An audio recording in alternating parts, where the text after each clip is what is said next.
who are found dumping garbage within the territorial limits of Mapusa Municipal Council. Of the last few days, we have collected around 19,200 and over 40 people have been fined because they were found dumping garbage. These people mostly are from neighboring villages, not from Mapusa. There are some people from Mapusa, some outsiders also. What is happening is that neighboring villages don't have a proper garbage collection mechanism, so people prefer to come and dump in Mapusa. It is unfair now. We cannot tolerate this because we collect fees from the residents of Mapusa to collect garbage, and then you have people from neighboring villages who come and they dump garbage over here. So we cannot tax our people to collect their garbage.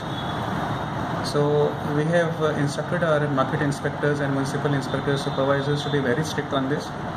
We have told them not to leave anybody who is found dumping garbage, impose fines, penalize them, and we also request the Mapusa Municipal Council would like to request the neighboring panchayats, village panchayats to start collecting garbage from their residents, because we are facing the brunt, we are bearing the brunt of garbage which is coming to Mapusa.